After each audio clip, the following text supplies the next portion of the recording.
Hello everyone, and welcome to the newest episode of the Read Right to Left podcast. I am your host, G, joined by my always wonderful co-host, Ray, from Whimsical Pictures.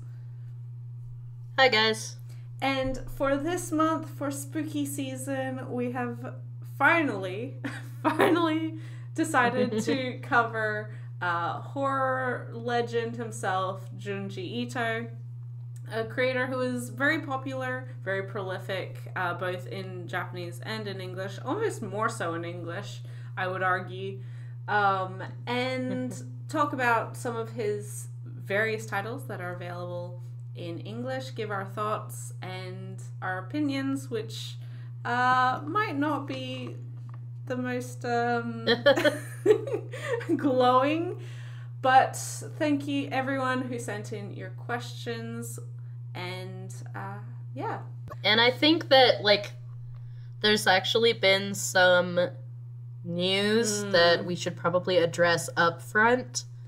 That almost, we were considering not doing this episode because of this news. But we decided to do it anyway because, I'd already bought the books that I was going to read for this podcast, and... You know what? I'm not letting that go to waste. So, to what Ray is alluding to, there was a very recent announcement that Junji Ito, or his artwork at least, is collaborating or creating NFTs, something along those lines, wherein, obviously, he is now an NFT artist. This isn't inherently surprising. It's something we've seen a little bit with quite a few mangaka, including Akiko Higashimura. I'm aware of a couple like BL mangaka that have done this as well. It's not a good thing. Yeah, I've seen Takarazuka actresses as well do it after leaving the company. So yeah, it's not inherent. It's obviously not a good thing. There's a whole range of issues with NFT artwork and just NFTs in general, in saying that the culture around NFTs and the awareness of the impacts of NFTs in Japan seems to be very different than that of the West. So I'm not surprised that a lot of artists, especially mangaka, who do rely on a very rocky industry when it comes to money, sees this as an opportunity to make money. I mean, that's how it's always been marketed, even in the West. It's like, oh, this is an opportunity for artists to, get what they deserve, payment-wise, blah, blah, blah. We know that's not right, and that's been disproven countless times over within the English-speaking sphere. Again, I think this is something that Japan is still not aware of or not as adamantly opposed to. So again, whilst it's not a good thing, it's also not...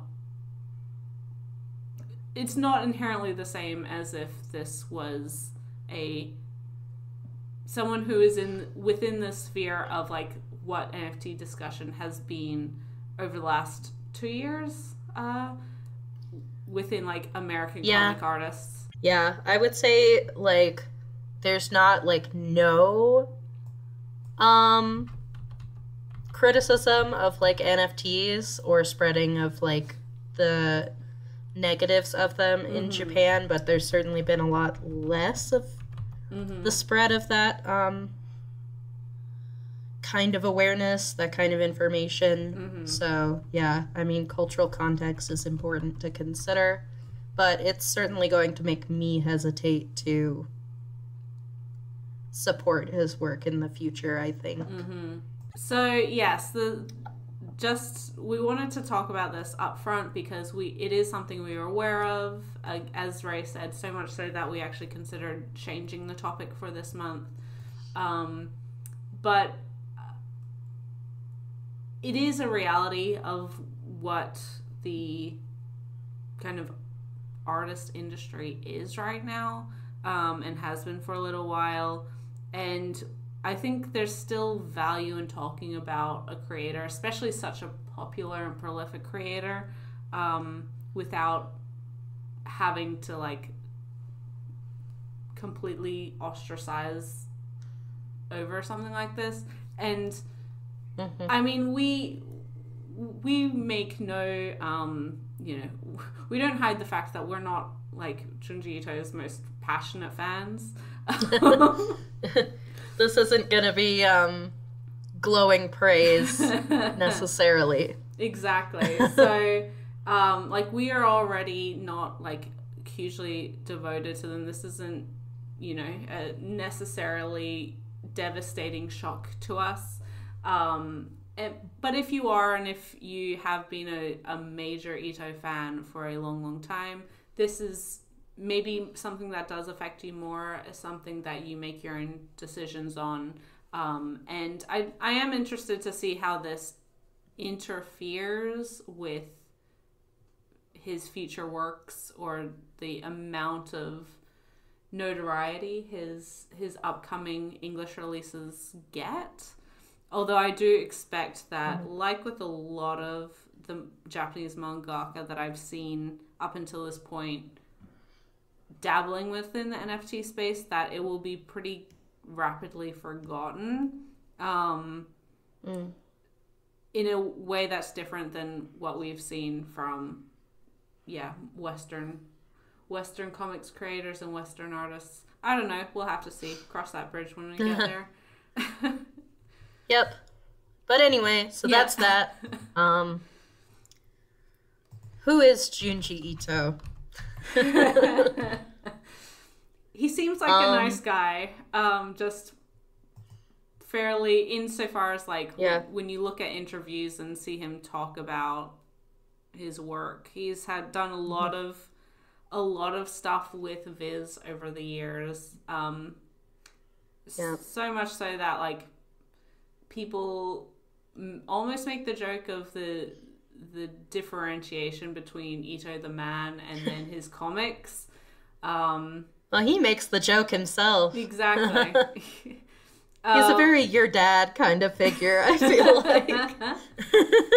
And I think he's your dad. Yeah, he truly is. And I think there's something to be said that about how he writes himself in like Cat Diary, Junji Ito's Cat Diary, Yonen Mu, which I didn't reread for this podcast, but I have read fairly recently, and how he interacts with his family. That is a little bit at odds with his larger body of work.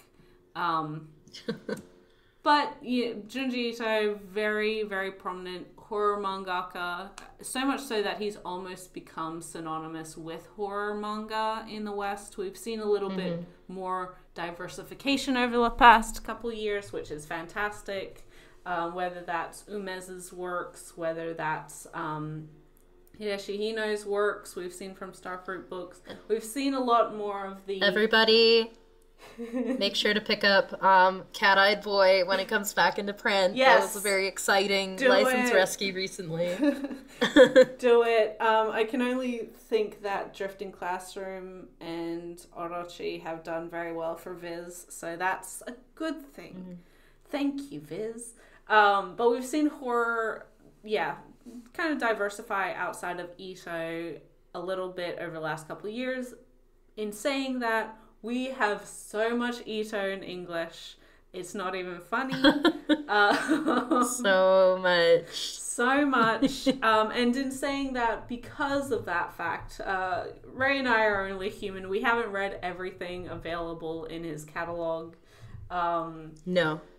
And there are a lot of, from my understanding, there's a couple like short story collections that I think were written for the English market, like the Western audience. Maybe not inherently or completely, but I do think that the demand for Ito's works from the US and English speaking markets has enabled more and more of his works to be created than they would be if it was just the Japanese audience. I don't know. We'll talk about it maybe. Yeah. Which is like, it's an interesting thing to consider because I do feel like there is an aspect of sort of that's appealing to that kind of weird Japan kind of, I don't know, cliche, stereotype image that people have in Ito's work that I think makes it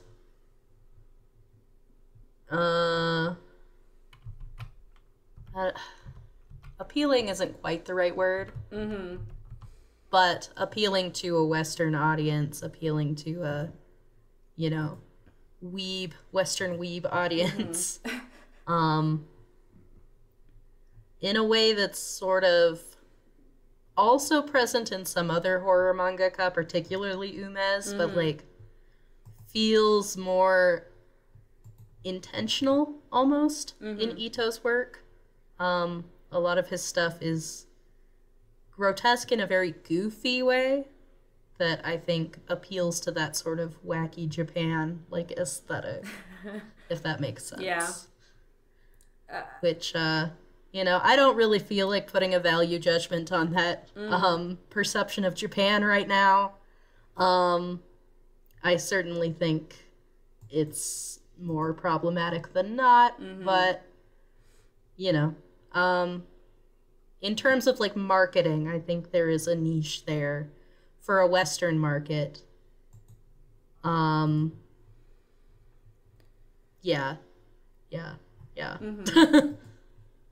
No, if that makes sense, I don't know. No, it absolutely does, and I agree. I think there's... Okay, I'm just going to say it, like, I don't... Ito's stories are creepy, but they're not, like, inherently scary in, like, a lot of them. I think his artwork is that kind of weird, like, the wackiness of, or the absurdity of these, like, creepy things happening, and then the like the reactions from the characters of that.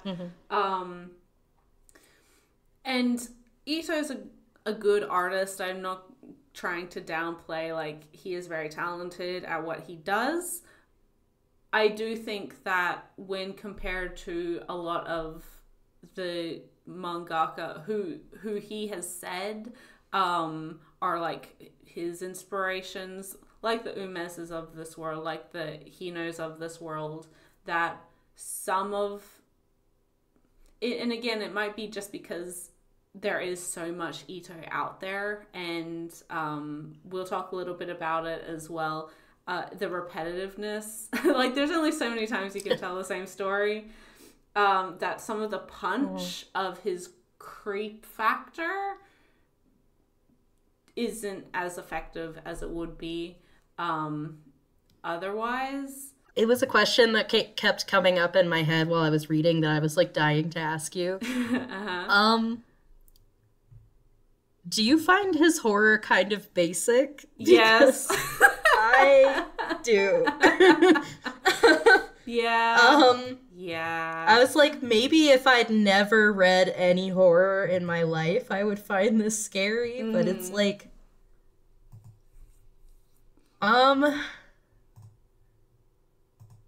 and I know there's a lot of people who are of the opinion that he's not actually trying to scare anyone, that everything he does is incredibly tongue-in-cheek, which I think there's room for that interpretation. I feel like there is a lot of tongue-in-cheekness to his work.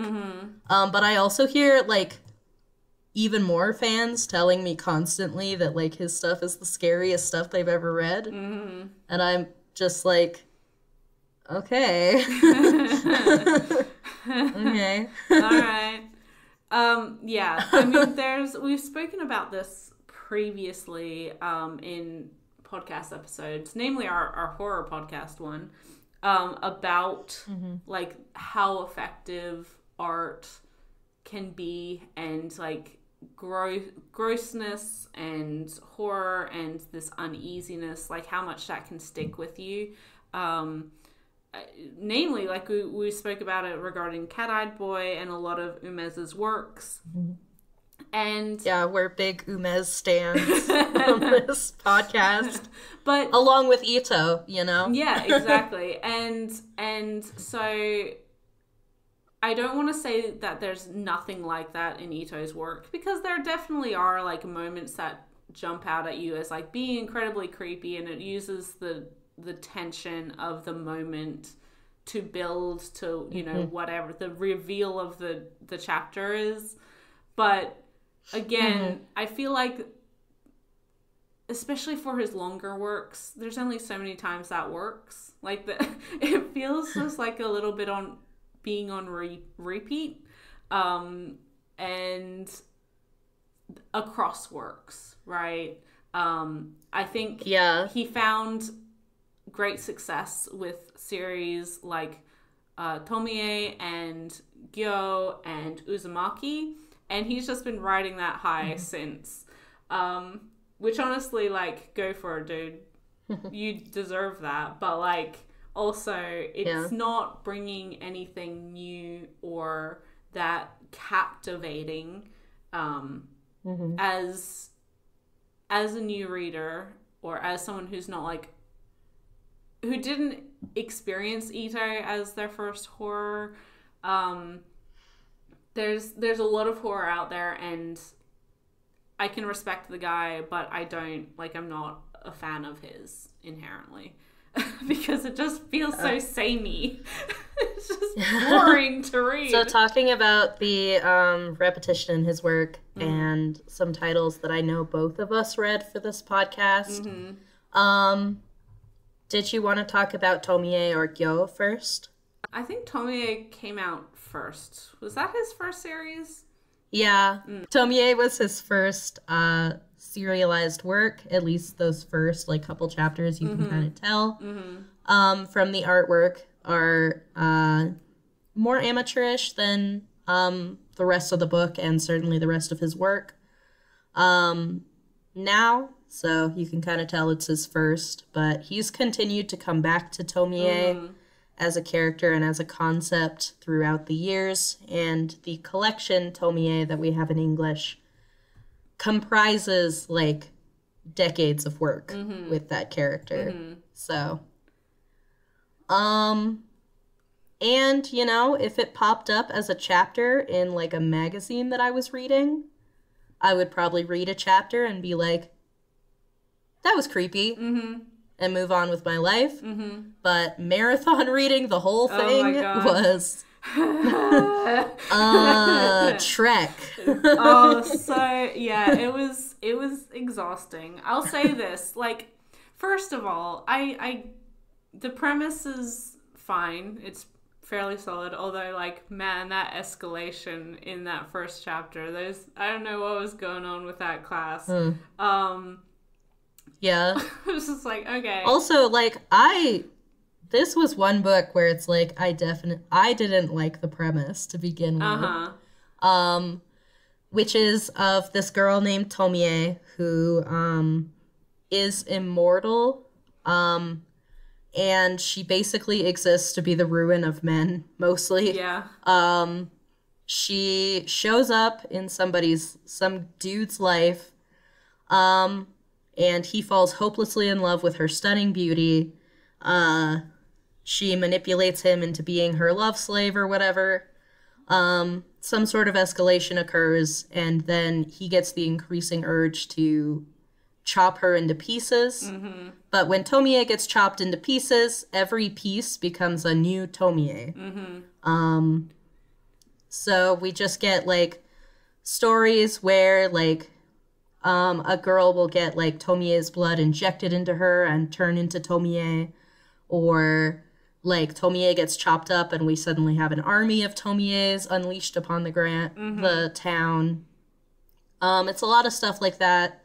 And I came into this story knowing, first of all, that a lot of the, like, most iconic Ito illustrations that get put on t-shirts and stuff come from Tomie, as well as that Tomie is, like, one of the more influential stories that he's done. and sort of one of the main reasons for his fame, I guess.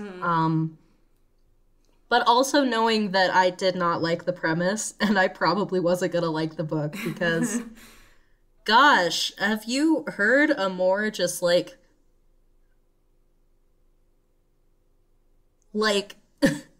hoary old sexist premise in your life?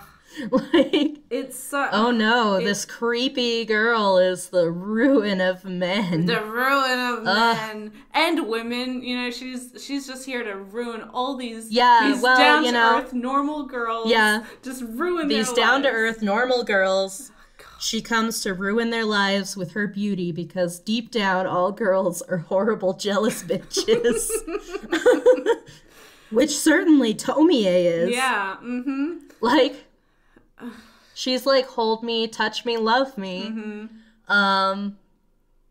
And then, oh no, why are you tearing me apart? Like, there's room for, like, an interesting, like, commentary here in the way that she just is living her fucking life, and these men just keep deciding, first of all, that they own her, and second of all, that they want to destroy her in increasingly elaborate ways. Like, there's some wonderful commentary in there. Oh, like, absolutely. right there on the surface, waiting for the picking. But Ito never goes there. No. He's just interested in the same story of Tomie, like, being a horrible, you know, creature, jealous, spoiled bitch. Yeah. Oh, monster. Yeah. That, like, yeah, and it's like, of course, you know, make your monster monstrous. We've, like, sung the praises of Helter Skelter before, which is about a horribly monstrous woman who uses her beauty to be the ruin of men. But that story explores her as a person and as a concept. But this story is so utterly uninterested in Tomie as a character and as a monster that I was just frustrated with the sexism and bored with the story. Yeah. I'm like, body horror with no real point just isn't that interesting to me. And the thing is, as well, is, like, if we're just looking at those first couple chapters, which pretty much launched Ito's career, like, it was his popular work, his first work, but popular. Like, I don't know. I feel like she deserved revenge on all those kids. If I was literally murdered by my classmates and my teacher through no real fault of my own, I would absolutely get revenge. Because, like, the whole premise, sorry, spoilers for, like, a 40-year-old manga, but just... The initial premise is that Tomie is this really popular girl in her class.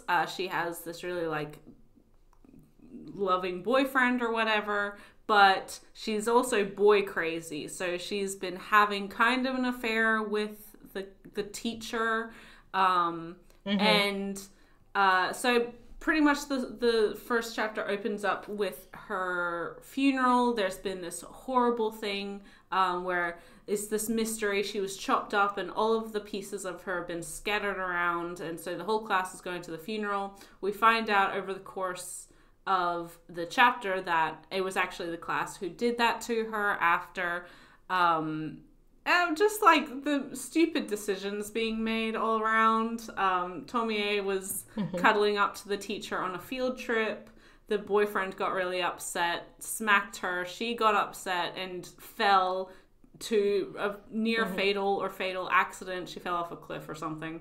And the teacher, in order to protect himself, because she had either been telling the truth or lying, we don't know, she'd told him that she was pregnant, maybe just because she wanted to, you know, keep seeing the teacher and whatever. Like, it doesn't matter, right? She's told him that she was pregnant. When this accident happens, the boyfriend is like, we need to call an ambulance. And the teacher's like, no, why ruin your life? Why ruin your life? You are a bright young student with a bright future.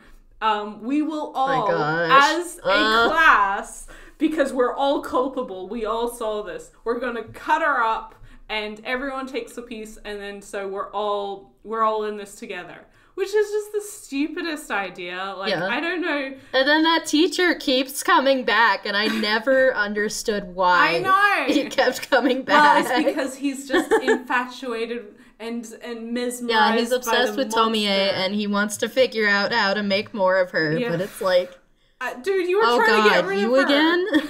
You were trying to get rid of her, literally. Anyway, so they do that. They cut her all up, and every kid has a piece that they try to get rid of. But the day after her funeral, Tomie returns. She's back in class, and everyone's freaking out because obviously, when they were deciding to do this horrific act of murder and violence, they realized that she wasn't actually dead. And like, there was so many points where somebody could have like called for help. They didn't have to do this. Just let that teenage boy get an ambulance. But of course, this teacher, the supposition is that he was trying to protect his own skin. If she was actually pregnant and she went to hospital, it would be found out. Blah blah blah. I don't know. Doesn't matter. I might be thinking more about this than Ito was. But regardless, the teacher decides for a class of like 40-something kids that, oh yeah, we should all just murder this girl who's been a pain in the ass to me. And everyone just goes along with it. It's like, oh yeah, she's a bitch. She deserved it, because the girls never liked her because they're jealous hussies. And the boys, I don't know why. I can't really remember why. There's no real reason. Because she's a slut. Yeah.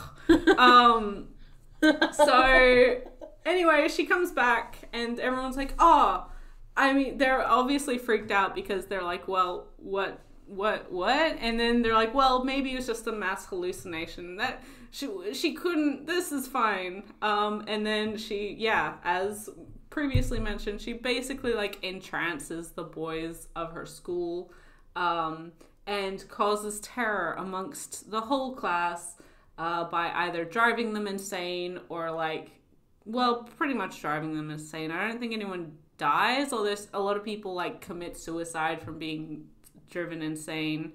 The teacher is the first one to be sent to a mental institute because of a nervous breakdown. The boyfriend also is sent insane. The main character, who's this girl who was her one friend, female friend, she moves away and is thank good. It just so happened that 3 days later I moved away, and man, that sure is good for me. But then we find out that the piece that she was in charge of, which was Tomie's heart, has washed up on the beach where she's now living, and with the expectation that oh no, creepy stuff is going to happen to her. That's the initial premise. That's how this whole monster of Tomie starts. And man, oh man, and then it just escalates from there. Yep. Yeah. It this is how Junji Ito stuff goes, typically, if it's not just one, standalone short story, is he'll just come up with a whole bunch of chapters based around the same premise, and there will be a pattern of escalation as it goes, which, oh boy, does Tomie escalate. Mostly not in interesting ways. No. I feel like Tomie, just from the premise, it's this premise of this character who is ostensibly originating from something human. I mean, we don't know if this is an alien or just a weird it doesn't matter, right? But she takes the appearance of a very normal girl. A very pretty normal girl, and only reveals how dare you. A very pretty normal girl. Yeah, beautiful. Yeah, she takes the appearance of a normal girl. It's only typically after something horrible has happened that the monstrous aspects of her physicality are revealed. So it's and the main thing with her is not just that she multiplies when you cut off pieces of her, but also that she her presence drives people insane. Drives people to do horrible things that they would never think of doing normally. So to me, that is very obviously a premise that is seeking to explore some kind of darkness within humanity. It's a very human horror. But Junji Ito does not have anything interesting to say about the human condition. Consistently, his characters are just the bare minimum required to move the story along, which is fine for certain kinds of horror, but it's not fine for something like Tomie, I feel like, if it wants to be interesting with that premise and not just annoying. Now, a book that I think is really suited to Junji Ito's sense for horror is Gyo. Yeah. So, did you have anything else you wanted to add about Tomie, or should we move on to land sharks? My final thoughts on Tomie is that, yeah, it's a kind of, it's not a brilliant premise. In some parts, it's executed fine. Like, I understand why this is popular, or was popular. I didn't like it. I found it exhausting. And I found so many decisions that were made. And I know this is like a horror manga, and it's kind of the same idea that in horror movies, people make dumb decisions to allow stuff to keep going. But you can make good decisions and bad stuff still happen to you. Yeah. And that's usually more interesting. Or if you make bad decisions for interesting reasons, you know? More interesting reasons than, like, she's a jealous, snide bitch who steals all the eligible men, and this hot boy that I wasn't even, like, dating is now so interested in her, and now I feel so personally attacked. Continuing with Junji Ito's your dad image, his books employ a very your dad sexism. Yeah. It's just like you read it and you're like, oh, Dad. Sir, why? Yeah, I think that there are some solid chapters just like by themselves in Tomie, but there's never any real payoff to anything that happens in there aside from like, ooh, isn't this creepy? Isn't it sad that all these attractive young boys are going crazy?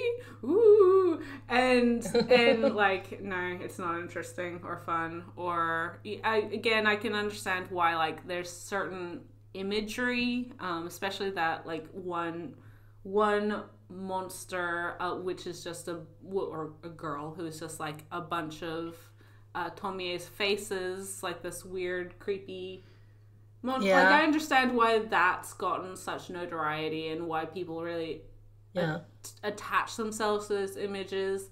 And it's creepy, but like it also, it's like, oh, okay, that's fine. Shrug shoulders. Oh, look, it's a monster. And with that, we can go into Gyo, which is also full of creepy monsters. Land shark monsters, though. Yeah. No pretty girls. Well, land shark monsters. Also, fart monsters. Yes. I do appreciate this book's commitment to a fart joke. Yeah. Gyo is goofy. Gyo is so beyond. Yeah, there's such an absurdity in the premise that it's impossible to take seriously. And so once again, by the time you get to the end of it, wherein it's implied that the whole world is fucked, like, I don't give a shit, right? Like, it's just... Yeah, I'm like, there are interesting apocalypses that, like, mean something, and then there's just apocalypse by land shark and fart people, so... And I'm like, okay, I mean, you know, I guess it's interesting in a way. I mean, the first time they showed me a monster that's just made up of a bunch of fart people with these little stupid legs on it, I did laugh. So, I mean, that's something. And I think part of... Or just the streets of Tokyo being overrun by, like, dead fish on these stupid little legs. On their weird I did laugh. Spider legs, yeah. Or cockroach legs, maybe. It's... I think Gyo is kind of the pinnacle, the shining pinnacle of, like, what people mean when they argue that Junji Ito isn't trying to be creepy, or, like, actually scary. Scary. Yeah. Certainly. It is creepy. It is like, creepy. There's a lot of creepy yes, pictures. It's creepy, but it's not scary. It's not inherently meant It's not scary. to, like, keep you up at night. If it does, I'm sorry. No. But that it doesn't. Right? Gyo is one of those things that, like... So my first... I have read this book before. I reread it for this podcast. My first exposure to it was the animated film adaptation that came out many years ago now. I didn't like it in there because of just maybe how seriously it took itself in the animated adaptation. It's been a while since I watched it.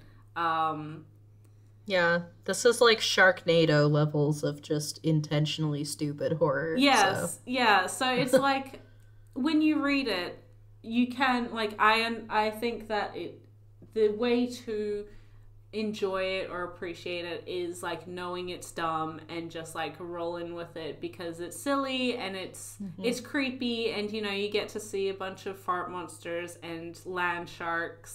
And that's silly, right? Like it's as you said, it's the Sharknado kind of levels of entertainment with kind of the creepy twist of like, and the whole world's fucked. It's not scary. I didn't feel worried about, you know, these monsters existing, or I didn't feel bad for these characters that this is the world that they now live in, right? It just kind of was this goofy thing that is certainly creepy and gross, and like I do think that like land sharks and these fart monsters are inherently like off-putting, which is, you know, what you'd want. But I wouldn't say this is like gonna give me nightmares, right? Like even inherently on the premise, because, like, again, there could have been a larger argument if this was something that wanted to take itself seriously, which, again, I don't necessarily think that's the case with this. There's arguments to be made about, like, that you could make about the environment, like, being about environmentalism or, you know, humanity's impacts on, you know, the world around us. Or even, like, commentary on World War II and like militarism. All of these things. And like the echoes of militarism in modern day Japan. Yes. Yeah. And also all of these, there's crumbs and bits and pieces that are like hinted at, but it's not what this book is really about.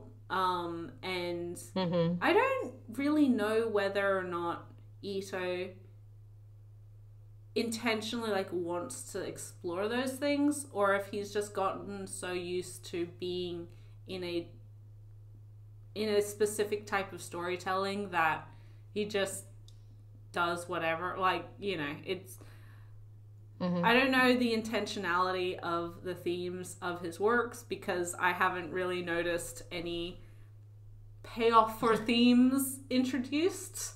Outside of like, oh, and it was a creepy thing, and so all these people died. Yeah, all of his stories are like, he has an idea for something that's sort of spooky, like a thing that people are scared of. Like, I feel like for Gyo in particular, he probably had a couple of thoughts. One of them was exploring smell as a vehicle for horror, as something scary, and how far he can take that. And I think the idea that these things that are under the water in the ocean would be scarier if they were on land. Like, well, some people are scared of sharks. What if the sharks were in your house chasing you? It's not so much like an existential or like psychological type of horror so much as this is something that is scary. How far can I take it? Which I feel like carries through, like Uzumaki or even like Tomie, like any of his work really. But so I feel like in terms of theme, that's typically what I'm seeing from Ito more so than some grander message. It's just like I had this horror premise and I wanted to see how far I could take it. As almost like an artistic exercise. Which is fine. Like, I understand the craft of that. I can see the craft of that. It's just not what is interesting to me about horror at all.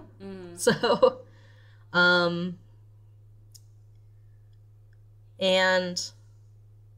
yeah, I guess there's two things that I wanted to bring out about Gyo. The first one is that the characters in this are absolutely heinous, and I wanted them to die on page 1. Yeah. Well, there's nothing better than having just the most unlikable characters in a horror that you don't want. They're so antithetical, right? Like, and again, I see this as maybe a product of, because you can make the same argument about, like, horror films, especially stuff that was coming out in like the 80s where everyone's just really shitty. You don't necessarily want... Well, but those movies are like an afternoon, and this is story after story after story that I'm just begging for these people to die already. Exactly. And so it's really hard to like root for your protagonists or main characters or whatever, the quote-unquote normal people in these stories to win against the monsters when they're just the worst. They're just like, honestly, it's just horrible. They're just so bad. Again, this whole class, we're back to Tomie, this whole class just decided, oh yeah, she deserved to die. Let's just all be culpable with murder. It's like, what why do I feel bad that they're now being haunted? I don't. Again, Gyo, like, these just are the worst people. I don't care when you get eaten by a land shark. This woman in Gyo is the most irritating person who just keeps begging her husband, like, ugh, I'm sensitive to smells. Take care of it. Take care of it. There's also this running gag that I mentioned on Twitter that it's like whenever a woman shows up, she shows up to beg some man to like take care of the fish monsters. And I'm like, oh my god, it's more your dad's sexism. The amount of every single one of Ito's works that I've read has, unless the monster is like a hot girl, all of these women have zero agency. They always need a dude to help them fix something. And it's like, or they're relying on the dude to solve the issue. And I'm like, alright, but like, why don't... do something. Do something on your own. This is something... But anyway, this woman is so... horrible. And she survives for so long. I had to spend so much awful time with her that when she finally died, I didn't feel any catharsis at all. I was just angry that I've been forced to spend so much time with her. Yeah. And she doesn't even, like, die, really. It's implied that she's, like, lived somehow. And I don't know if I'm supposed to feel bad that she is now, you know, a sentient fart monster who is, you know, in a constant state of pain, but I definitely don't feel bad for her. At all. I don't sympathize with her. I've never sympathized with a character less than this woman.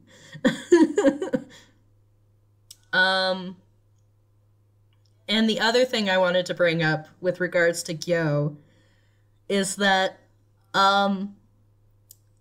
obesity is used very much as a vehicle for horror in this book. The fart monsters are filled with gas, so they're, like, inflated.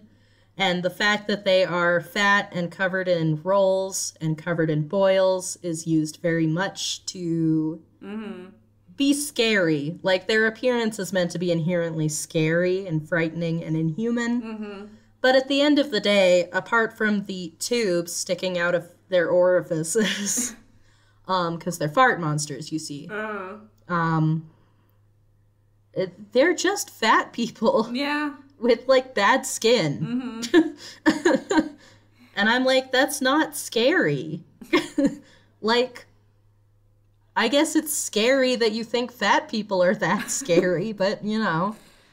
Yeah, and that's the thing as well. Don't know if that was what you were going for. Yeah, there's such a obvious dichotomy with Ito's art of, like, who are the good people and then who are the bad people, or monsters or whatever, and it's typically, like, overweight and ugly dudes.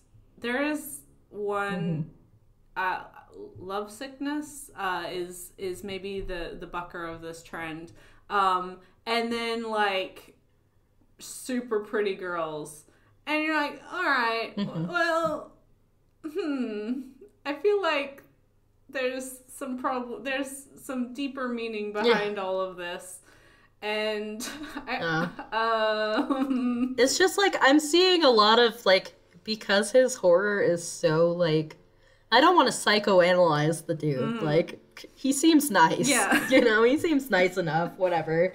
But, through this fascination with just, like, finding little things in life that are scary and just choosing to explore those, there is almost a willful lack of examination of, like, the fact that the things that we find scary do not exist in a vacuum. You know, there's a reason that you might find obesity to be creepy to look at or scary to look at.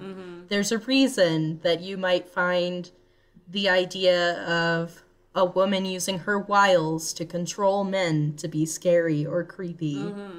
There's a reason that, you know, there's a reason that we find these things scary. And they're reasons that need to be examined. You know, there needs to be some introspection going on there. Rather than just like, ooh, this is creepy, I'll write a story about it.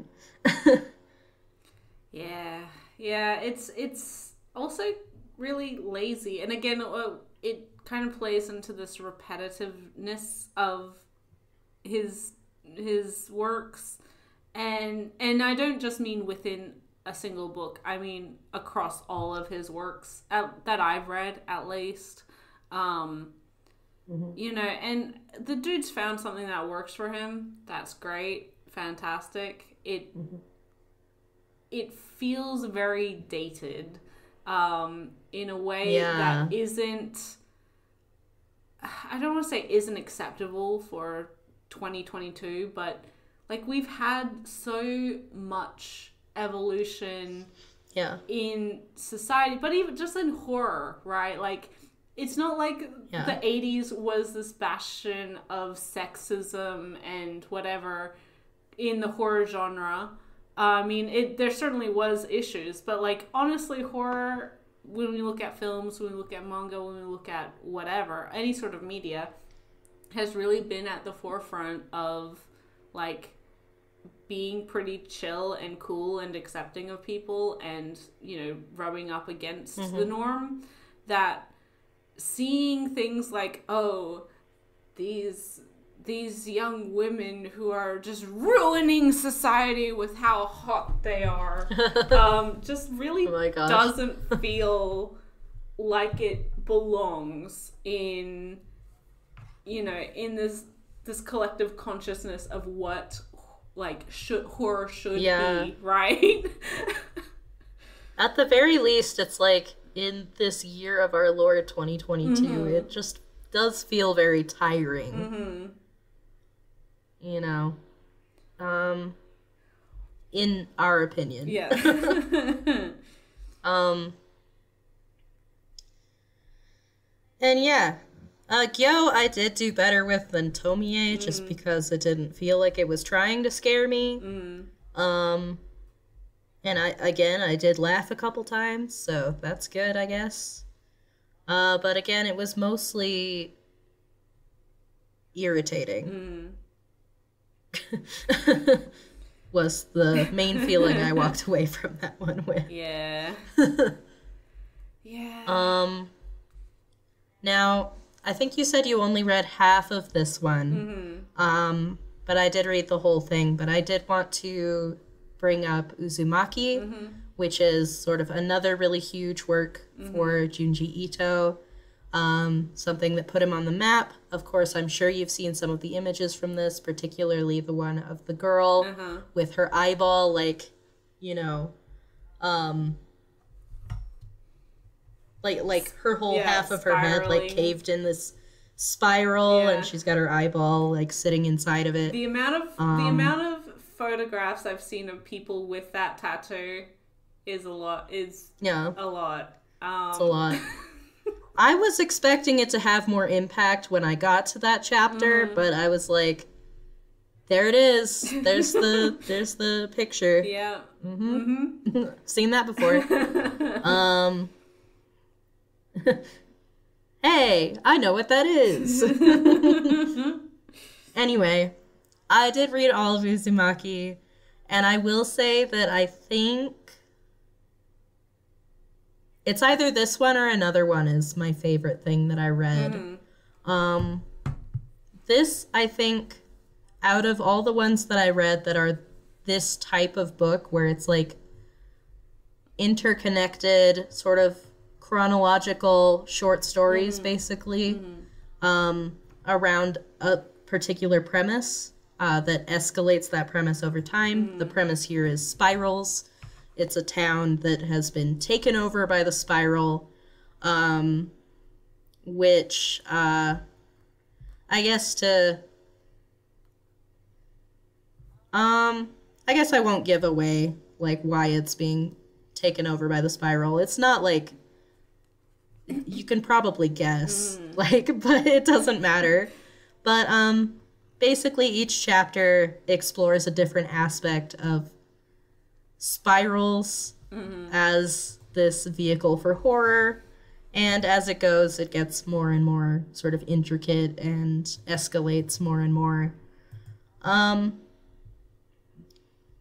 had fun with this one. I thought it was way too long, and there was some points towards the end after sort of the entire town has been essentially just, like, locked from the rest of the world. Like, rescue crews can get in, but no one can get out.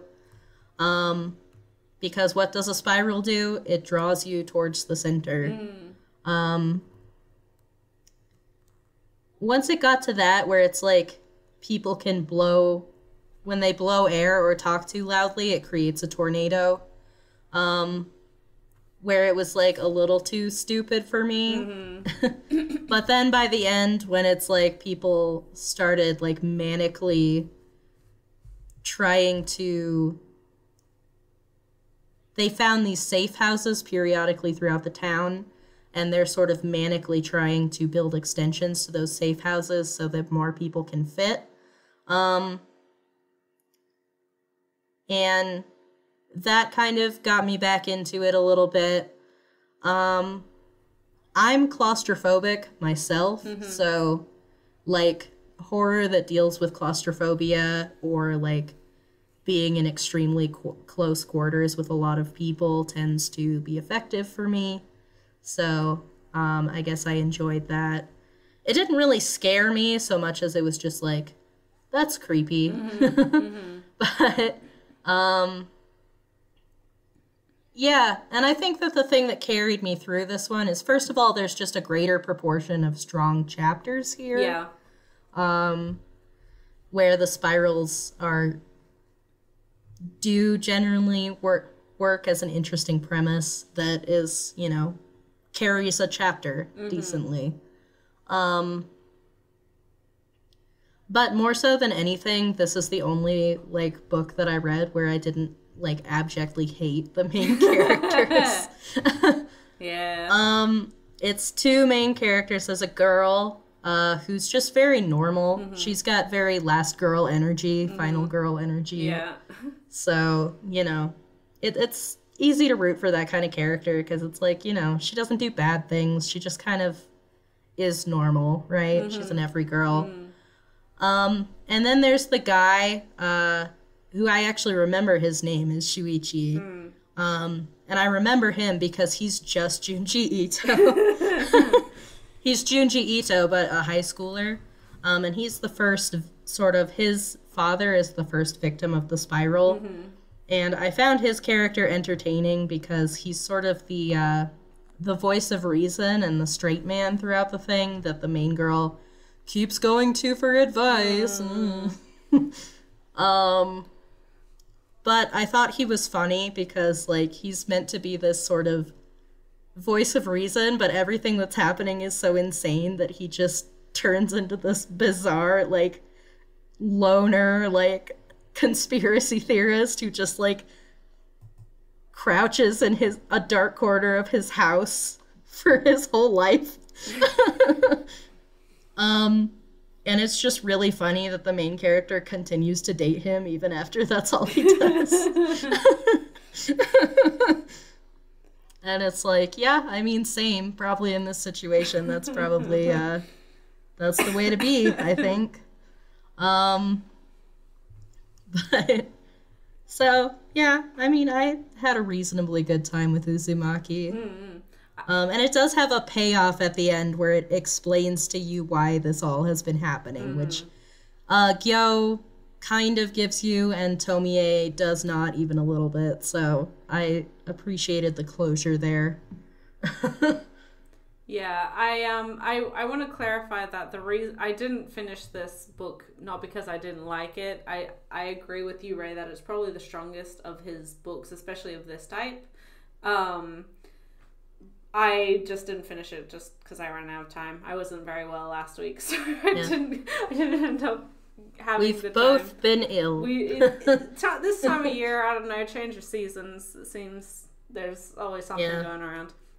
Regardless, I'm pretty much I definitely agree that, like, when it comes to this style of story, a longer form comic that is about one larger premise but sort of more interrelated short stories than, you know, following the same characters through the whole time necessarily. This is the stronger of, I mean, it's definitely stronger than Tomie. I'd say it's a lot stronger than Remina, which is another similar one. I will Love Sickness is also, like, fairly alright in this regards, but oh my god, we'll talk about that one in a second.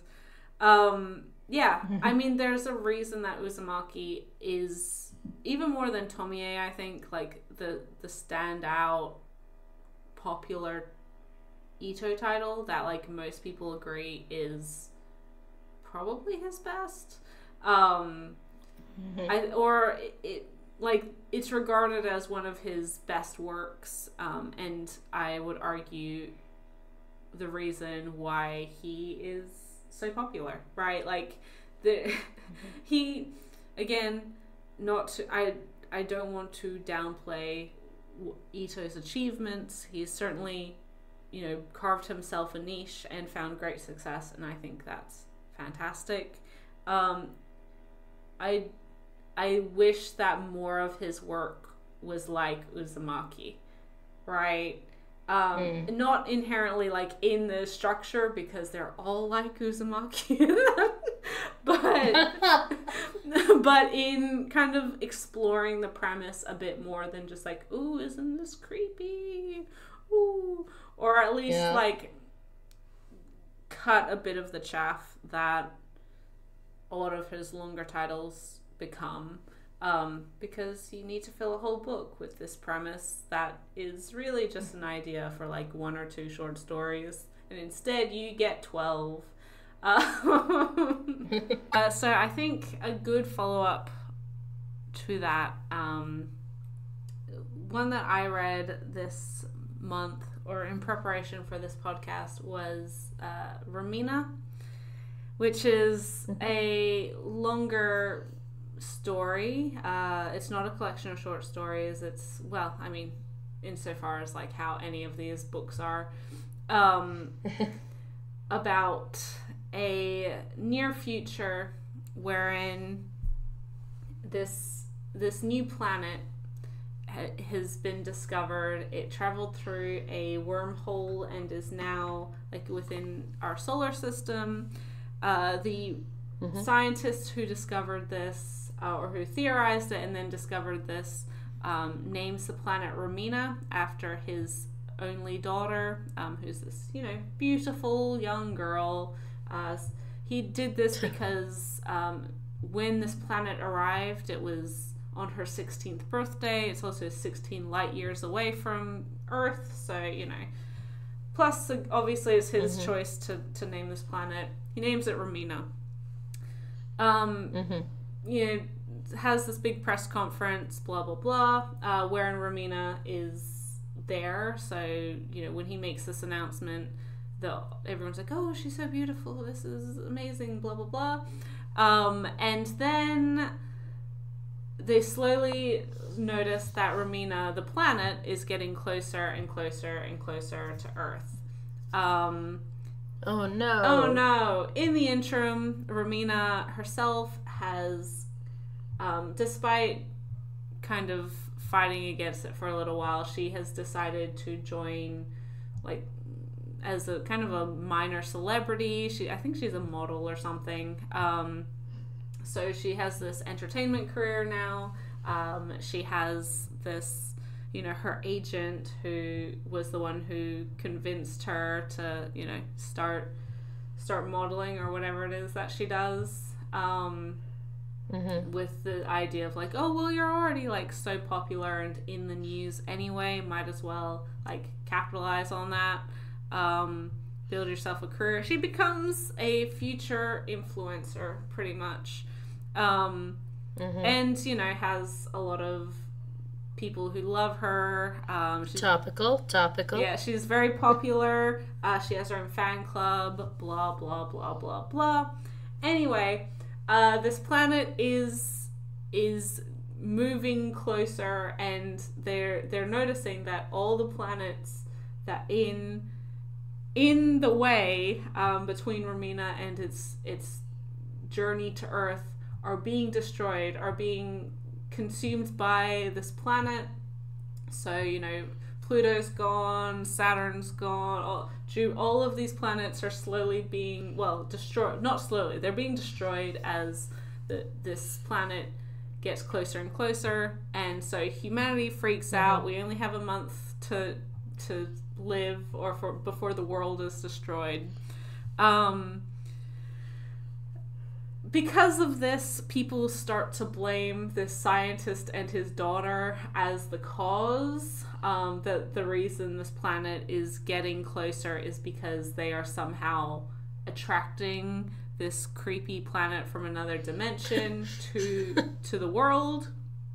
And so Remina it's a story following this teenage girl as the whole society tries to lynch her pretty much, and make her this martyr, in order to appease this creepy planet and save the Earth. And honestly, like, by the end of this book, like, you wouldn't want to live on Earth. I don't know why, just, anyway. Like, so many natural disasters, and, like, everything has happened. The world is in shambles, both on a natural, natural Earth-wise, and then society is just, everyone's gone crazy. But majority of the book is Remina, with the help of a couple guys, her manager, the head of her fan club, and this guy who's like, he's the son of her largest sponsor, who's like really into her.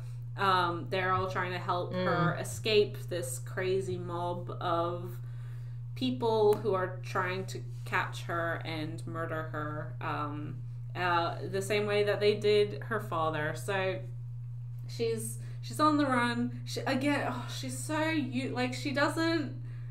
I don't want to say she's so useless. She has zero agency in any of this, because she's literally, all of these guys are like laying their life on the line to protect this girl who like doesn't even seem to want to run. Like, it's a traumatic experience. I'm not downplaying that.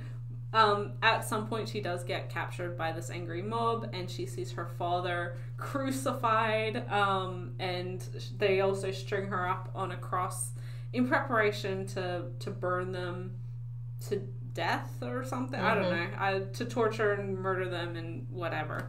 Sacrifice her, whatever. Yeah, whatever it is.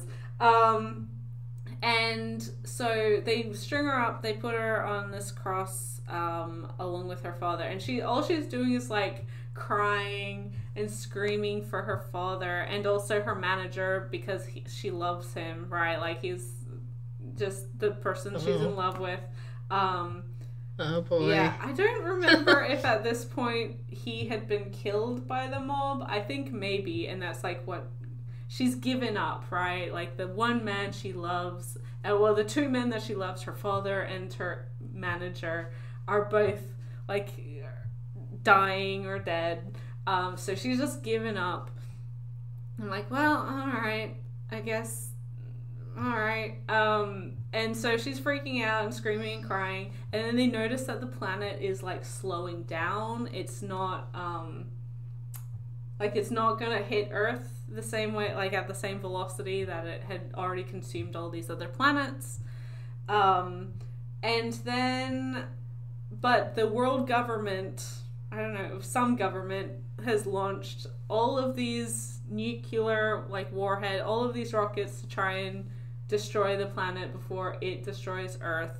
But of course, if you know science, that's not how, like, once you're that close, it basically just brings all of this radiation and fire and horror and whatever into the atmosphere. This whole crowd of people, including her father, are all murdered. I don't know how she keeps surviving, I guess because she is psychically linked to this planet or whatever. This girl, she survived so much shit. And then, so she's rescued by, like, the head of her fan club, who's also, like, everyone's super in love with her. They're all obsessed with her. So he manages to, like, save her after all of these bombs have gone off. And he's trying to run away with her, and she's just still crying because of, her manager dying and her dad. Well, no, I don't even think it was her dad at this point. She's just crying, like, oh, whatever his name, Mitsumura or whatever. And obviously, like, this fan club guy is really upset because he's also in love with her, so he gets all jealous. And it's just a mess. This girl is being, like, switched between all of these guys who are in love with her. And I don't think she takes a moment to run away by herself. There's also a plot line that her major sponsors, so this dude and his parents, like, when the going gets tough, he fucking bounces. And it's only after a little while that, like, they kind of meet up back together, and he's like, oh, I'm so glad to see you're okay. It's like, oh yeah, alright, sure, dude. He's just like the rich guy who doesn't care about anyone except for himself. It's that trope. But there's also, like, before all of this happened, he revealed to Remina that his family, for some reason, has, like, this major underground bunker where he and his family, his parents and himself, and his older brother, who disappeared 10 years ago, could live in for a year, like, in case there was a nuclear holocaust or something. Anyway, she's running away from this group, and it's, they run away, they capture her, she runs away, they get her again, and something horrible happens. The planet starts licking the Earth, so, like, the world is spinning really fast, gravity's all fucked up. There's just stuff, stuff is happening. Anyway, and then at some point she, like, runs, she's trying to escape, and she runs into this this unhoused man's, like, little area, his home that he's built, right? So she just, like, ends up hiding there, and then gets caught again by this angry mob. So this homeless man is, like, dragged into this whole situation. He had nothing to do with any of this. And he's like, nonsense. He's like, I don't even know who this is. Like, guys, this just seems very, very strange. She literally just jumped into where I live and then grabbed onto me, and now you want to murder me because of, I don't know, for some reason, because we were colluding. I was just here in my hut, minding my business. It is the apocalypse. Please just let me live in peace. I don't need this right now. Anyway, so again, they're like, the two of them are strung up, something terrible happens. All the attackers are dying, except for the, like, creepy head of all of this, who is wearing is just, got a creepy hood and whatever, who's the one who's insisting that they need to sacrifice Remina.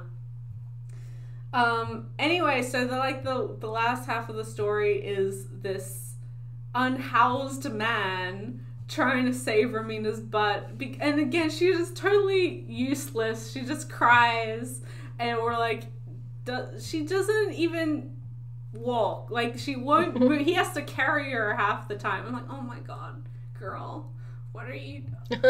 If you're that upset about, like, or if you're that wanting to survive, still, anyway, that's fine. All right, keep going. And then whilst all of this is happening, all of the rich people on Earth, right, have their secret spaceship that they are going to leave Earth in with the plans to live on this new planet Remina, because they think that it's, like, hospitable for humans, right? Like, it has a correct atmosphere and whatever, because there was some astronauts there who went up to investigate, and although there's been, like, a crash and most of them died, there has been signals coming back from one of them that, like, oh yes, we're fine, come to planet Remina, it's wonderful, Earth is fucked, we might as well live here. And so all the world's... Seems legit. Yeah. All the world's rich, like, go off in this rocket, including this guy and his parents, the sponsors of Remina. And they're convinced that the astronaut who's sending these messages is the older brother who's been missing for 10 years because that was his dream. He wanted to become an astronaut. The name's not exactly the same, but it's similar enough that, like, oh, it's my son, blah, blah, blah. Anyway, they get to planet Remina, and it's fucking terrible, and, you know, it's... They have to crash the ship to, like, land it on there, and they do this experiment to see if... Because there's just so creepy and weird and looks horrible and like a nightmare. So they pull off like one guy's helmet, one of the injured members' helmets, to see like whether or not the air really is breathable, which that seems fucked up, but whatever.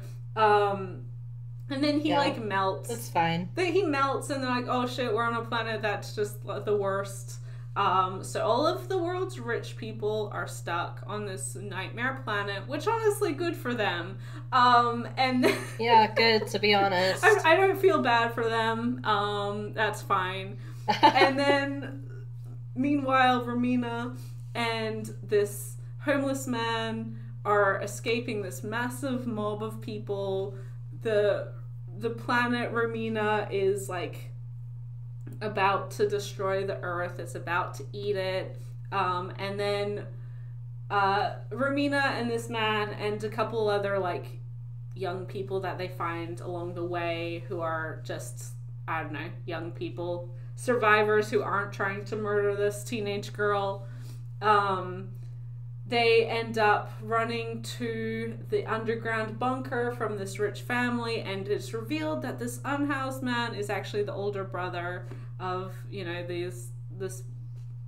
the missing, you know, prodigal son, as it were. Of course. And so they're in the bunker, and then the planet Remina destroys planet Earth, but because they're in this like super awesome bunker, they're the only people, I guess, who survived, which is alright. And then so they're just like in space in this bunker. They have enough whatever supplies to last them a year, and that's it. That's the end.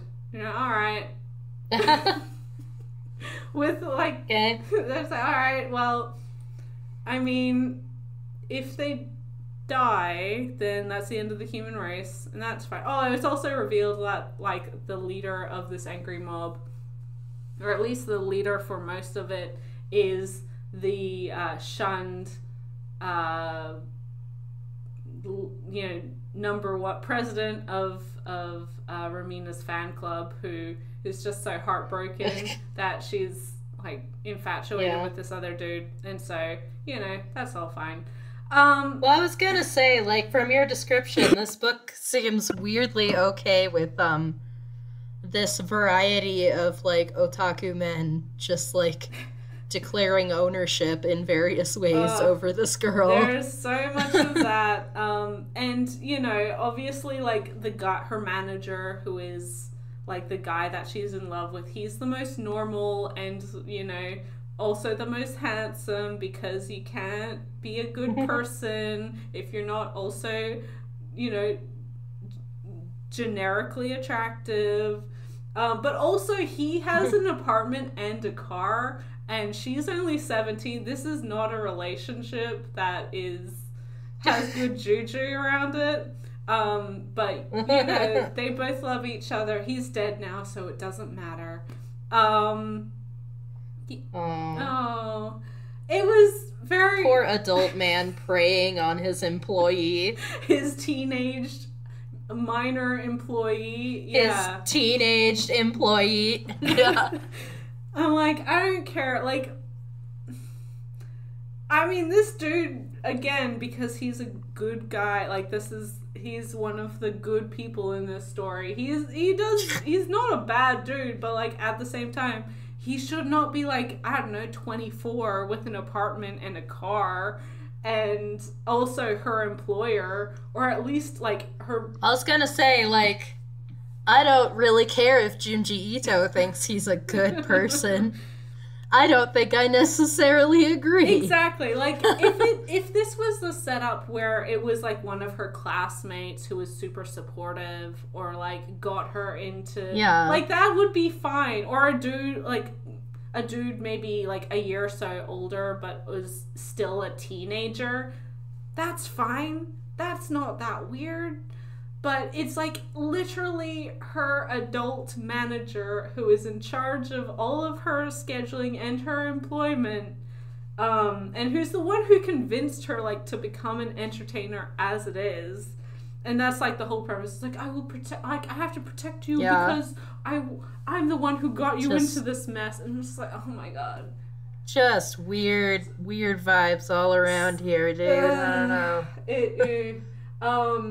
And so, yeah, you know, I did appreciate that the world's most wealthy people all ended up on a nightmare planet.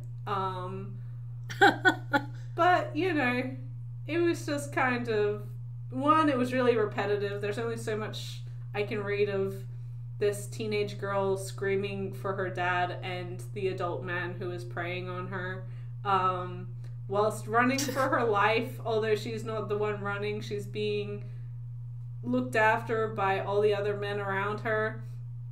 And all the other men who, like, are the head of her fan club and, like, her manager who, like, employs her and, like, her, you know, biggest sponsor who's responsible for her income. Like, who, like, all of these dudes, except for the sponsor is just like a creep and is definitely tries to, you know, impose himself on her.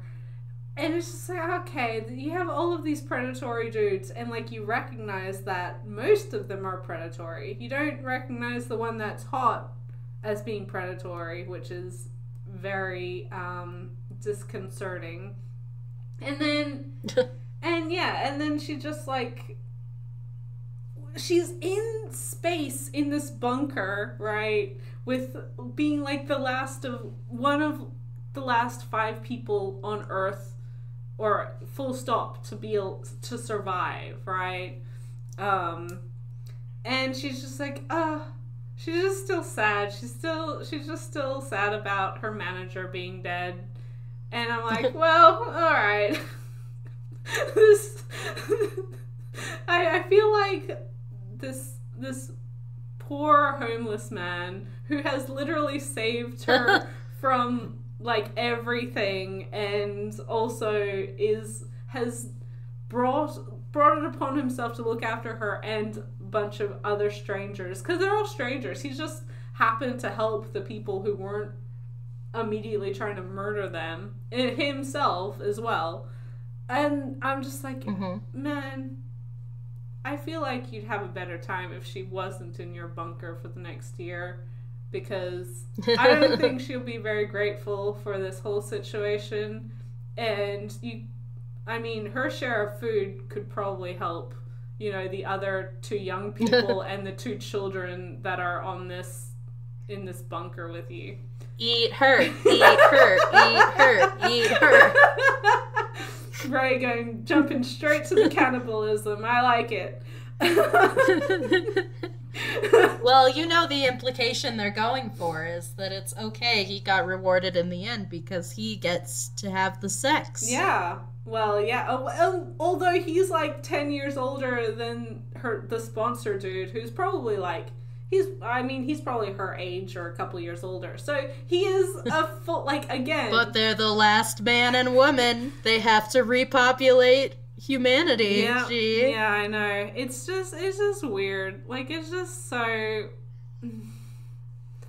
And again, this is another one that I felt tired. Male writers really will do anything to make it morally okay for the old man in their story to fuck the teenager. Yeah.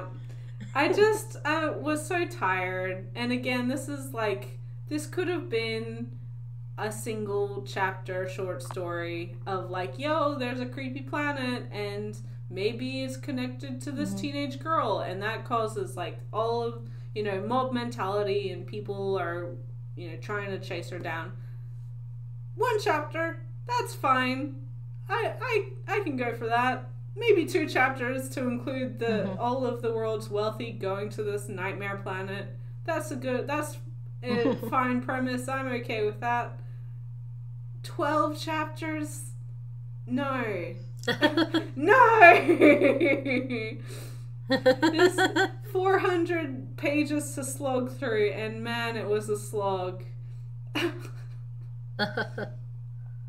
And what about yourself, I Ray? Yeah. So the last two that I read are both, I guess they're both short story collections. Um, One of them has like a 180-page story followed by a bunch of interconnected short stories that are unrelated to the long story. And the other one is just Short story an collection. anthology of short stories, which is Fragments of Horror, which is the one with the cover that's based off of the Scream. Very iconic cover, I feel like. And I chose this one specifically because out of all his short story collections, this is the one that gets recommended to me. As someone who hasn't read much Junji Ito the most, and having read it, I don't know why. I disliked most of these stories, and I thought a couple of them were okay. Mostly they were boring. There was one story that I posted about on Twitter that was offensive because it's very much based on fear. The idea that, first of all, that trans people are inherently scary, and second of all, that people with tics are inherently scary. So I did not appreciate that one. Otherwise, most of them are just boring and not memorable. There's one about a girl who's obsessed with dissection. She wants to dissect everything, and she also wants to be dissected herself. And I'm just like, I've read this story before, and it was better. Why not just read Frankenfran? Yeah, Frankenfran's good. Read Frankenfran.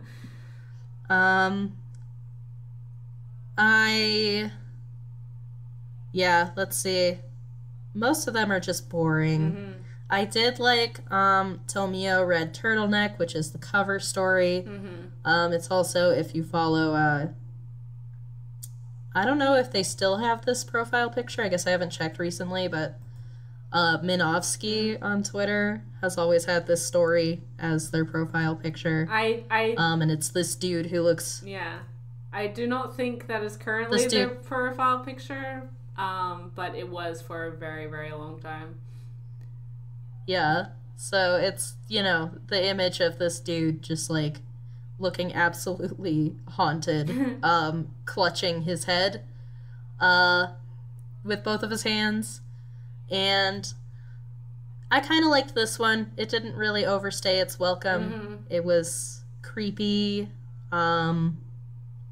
because it's like this dude who got his head cut off by a mysterious entity. I don't remember what the entity was, but basically his head is still, it's completely detached from his body. But if he holds it in the exact place he's got it, then all the nerves and vessels and stuff are still connected. But if he moves even a millimeter, then he will immediately die. So, like, the stress of watching this dude, like, walk around with, like, his hands, like, clutched against the sides of his head, trying to keep himself from dying, I thought was effective enough, as just a little one-off horror premise. And then there's another one called Whispering Woman that I liked a decent amount, where it's this girl who is afflicted with this terrible choice anxiety, where she literally cannot make any decisions at all. So she'll be like, if someone says to her, hey, sit on the bed, she'll be like, but should I, sit with my legs on the bed? Should I sit with them on the floor? Should I sit with my back against a pillow or not? Like, she can't even breathe on her own without someone telling her very detailed instructions on how to do it. So it's about this caretaker woman who is hired to just follow her around every waking second of her life, then whispering instructions into her ear.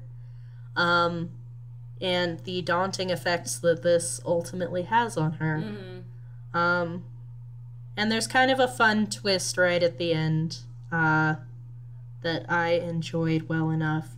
But otherwise, yeah, not a lot of winners in this one. I wasn't a big fan. I don't have much to say about why. It's just, other than the one, like, super offensive one, they're just boring. They're, yeah. Samey. They're boring. Yeah. How about the other one that you read?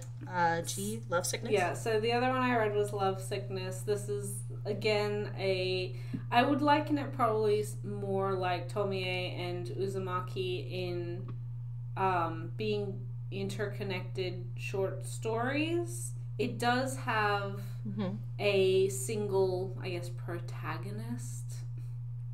It's a little compared to, I don't know. But this is a collection of stories about a teenage boy who has returned to the town where he was living as a child.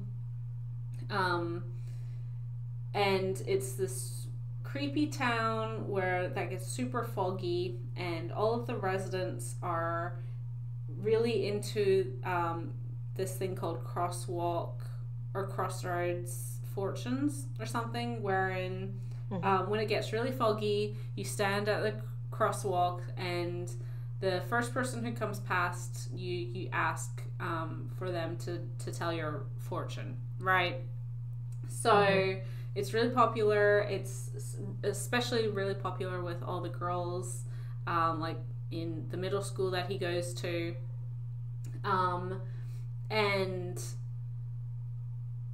But after a little while, this kid like really doesn't like it. He has some previous trauma about this before he had moved out of the area, so he's like really off put that it's such a big thing. And so one of the girls from his school, she does this. She gets some her fortune told. She asks about her love life, and the answer of whatever she got, she ended up committing suicide because because of whatever the answer was that she got. So and this freaks this kid out because it's reminiscent of his trauma. Basically what happened was, when he was a young kid, he was like really upset. He stormed out of his home or whatever, and it was this exact situation wherein he was walking and past the crossroads, and he was asked by this woman who didn't seem to be in a very mentally stable state to give him, or for him to give her his fortune. And so she dumped all of this like pretty serious traumatic situation on this, like, I don't know, fucking 6-year-old, wherein she's pregnant with her boyfriend's child, but she's the other woman, so he has a wife and kids, and so he told her to have an abortion, and she doesn't want to because she's still so in love with, and it's just it's a lot to be asking a 6-year-old to deal with. And so because he's a child and grumpy, he's like, I don't care, like, you don't blah blah whatever. He gave her a bad fortune, and either because of just the creepiness of this town or because of her unstable mental state, she ends up committing suicide at that crosswalk. She slashes herself with a Stanley knife. Horrible situation, but not this kid's fault, and it's just, it is what it is, right? Anyway, so a lot more young girls are dying in the same way. They're committing suicide after getting a bad fortune. And this kid, our main character, is getting very paranoid about this. Obviously, he thinks it's his fault. But there's this ongoing rumor that all of these girls have run into this boy in black, this beautiful boy in black who's really hot, ears pierced, black clothing, and he's the one who's giving all of these horrible fortunes to these young girls and women. So he goes out to try and stop this mysterious boy from giving these fortunes. One of the girls in his class, she gets a fortune from this mysterious boy and becomes absolutely obsessed with our main character. All of these people, like, they get their fortune told, and then they are struck with like a severe case of love sickness, an obsession that they just cannot shake, which ultimately leads them to focus on only that, to the detriment of their health, and then ultimately they commit suicide if they're not able to have their love realized, right? So one of his classmates ends up doing that over him, which obviously freaks him out even more. His one friend, or the girl that he likes, she's very close with him and is obviously childhood friends, and she likes him, but he's trying to distance himself because obviously he doesn't want her caught up in this whole situation. And also we find out that that initial woman who took her life when he was a child was actually her aunt, so that's why he feels guilty about that. He doesn't want to doesn't want to have to not deal with it, but he just doesn't think it's right for them to be closer when he was inadvertently the cause of her aunt's death, yada yada yada. And then, but the two of them, both his friend, this female friend, and himself are doing the rounds. They're trying to stop this boy, this mysterious boy, beautiful boy in black, from giving people bad fortunes. And so, various creepy things happen to them. They're unable to help every so often. And then one day, the two of them run into this woman who is asking for a fortune, and it's pretty much the exact same situation. She's pregnant, but is the other woman, and the guy told her to, get an abortion, and now she's asking for advice, and he just runs away, he doesn't want to deal with it. She's like, well, this is a pretty serious question or problem. Why don't you come to, and obviously probably sees a lot of her aunt in this woman. So she invites her to her house, and then she just keeps coming back and back and back, and just, is acting very, very unstable. And then once they finally, this girl and her family kick this woman out, after weeks of this, she starts going to this boy's house and doing the same thing to him. And every time she's asking questions, she takes that, whatever the fortune is or the advice is, and then it's that makes sense, but then comes back with something worse, right? So she's like, well, now there's this, and what do I do? And blah, blah, so it obviously, she has, I don't remember if she has an abortion or has the kid, doesn't matter, but she's so jealous, she ends up murdering the son of her boyfriend, and so she's on the run as a murderer. And then she goes and she's like, I want to get this man's name tattooed on me, and she comes back with a full body tattoo, and and ultimately she sets herself on fire at one of the crossroads. This is all this stuff. as well, like, rumors are going around that about this beautiful boy in black, and because similar to Tom, this is almost like a male version.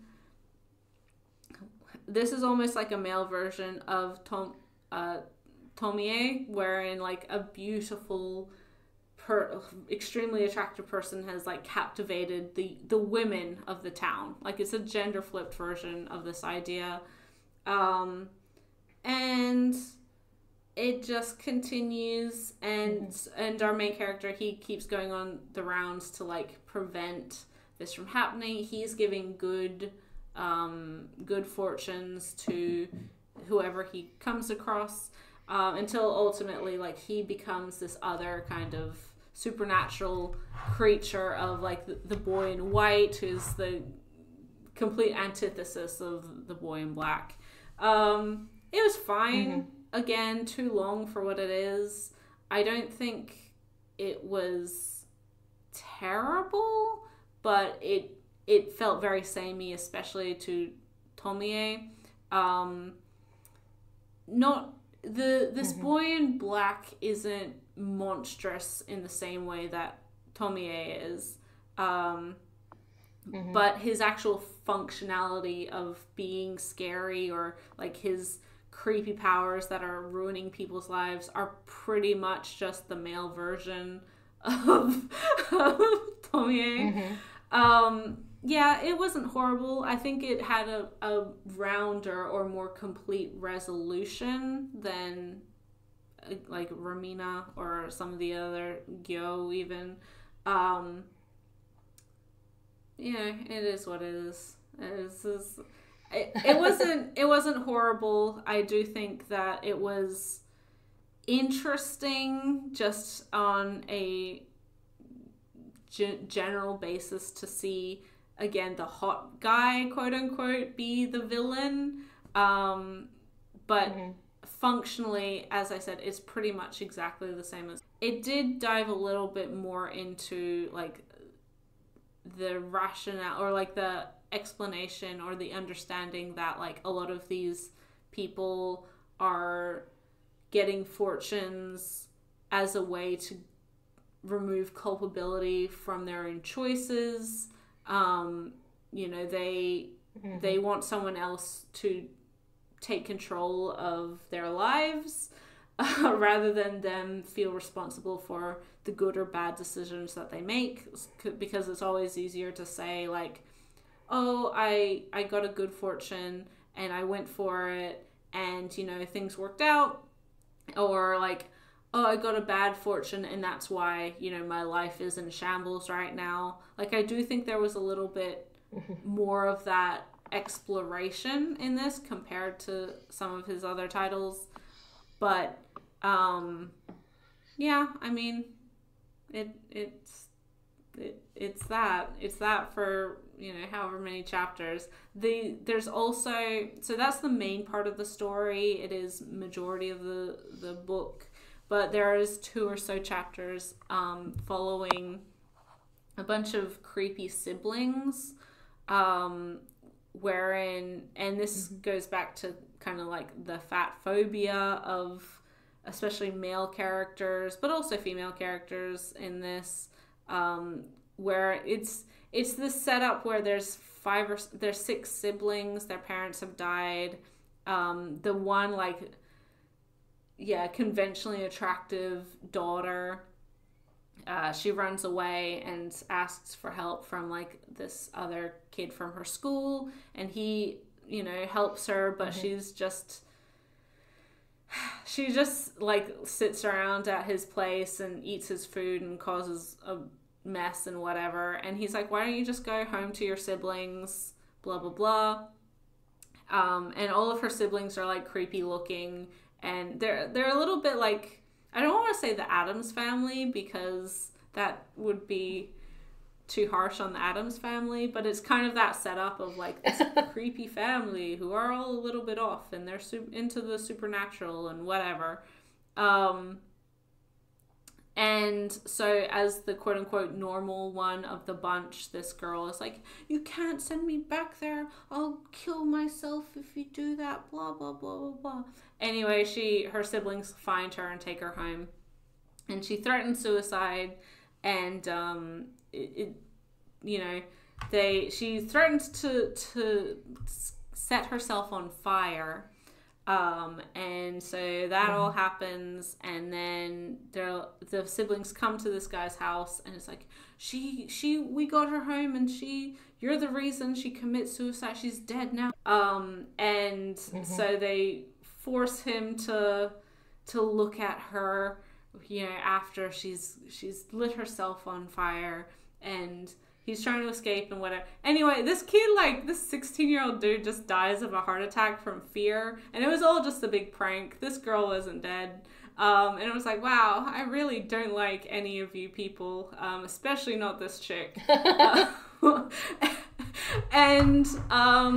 just bury him in their yard. And that's fine. And then the second chapter with them is that they hold a bunch of seances to talk to their dead parents, and the younger brother pretends to be possessed in order to take over because he doesn't like the way that his older brother is handling things. It's not very good. I didn't like any of them. There wasn't any kind of charm to it, and they're just bad people, and I disliked it.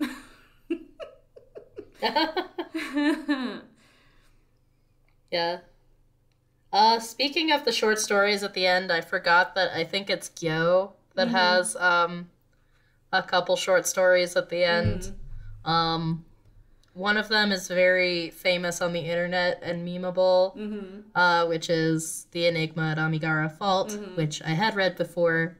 There's a couple random stories that always float around the internet that, of course, I've read. That one's good. It's a solid premise, creepy ending. I like that one. And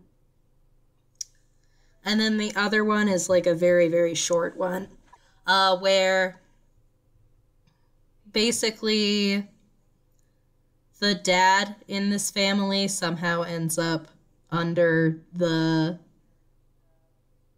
main, weight-bearing pole of the house. And nobody really knows how he got there, and it never gets explained how he got there. But metaphorically, it's very obvious. The father is the supporting pillar has to carry the weight of everybody, support pillar of the family, and the burden that has on him. And that one is basically just a joke, right? It's it's a setup and a punchline. I thought it was a decent punchline, so I thought that story was okay. Both of those are fine. But yeah, there's just one more book that I read, which is Frankenstein, which the first 180 pages or something is Junji Ito's adaptation of Frankenstein. I haven't actually read the novel. It's just not one of those classic novels that I've ever read. It's on the list, there's always so many books on the list, but I just haven't gotten around to it. I will say that I had issues with the translation on most of these books. Just kind of, I feel bad saying this, but a little amateurish in parts. I don't know if it was a rush job or, maybe a translator who is more experienced now than they were at the time they translated these. But it kept sticking out to me in a bad way. Frankenstein is the exception to that. It was quite a good translation. I liked it. Both for the Frankenstein story, which I don't know how much of that prose is taken directly from the book because I haven't read it, but also for the back half, which is a bunch of interconnected short stories. The Frankenstein part of this was fine. I mean, it's only 180-ish pages of manga, so it's kind of rushed. But it's beautifully drawn. You know, the Frankenstein monster looks suitably creepy. It was fine. You know, it was Frankenstein. Yeah. But the back half of chapters I was actually pleasantly surprised by. Those and Uzumaki I think were my favorite things that I read for this. They're not necessarily stories that I'll ever revisit, but I was happy that I read them, which is more than I can say for Tomie or Gyo or Fragments of Horror. So, part of it was that it just aligned with my horror sensibility. It's a series of short stories following this character named Oshikiri and the haunted house that he lives in. Basically haunted in the sense that it is connected to an alternate dimension that is parallel to our own. It includes all of the same people and all of the same places. But you don't know what your alternate self is doing, you know? And what Oshikiri finds out is that his alternate self is a serial murderer who keeps coming into our dimension to bury all of his friends in our main character's garden. So,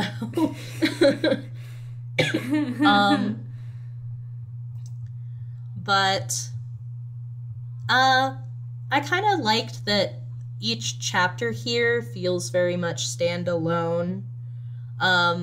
It's each sort of, even though some of the later ones especially do build on each other, it does feel like you could read any of these short stories and it would feel like a decently strong horror short story on its own. They're all sort of separate premises from each other, so it doesn't have this sameness quite as much.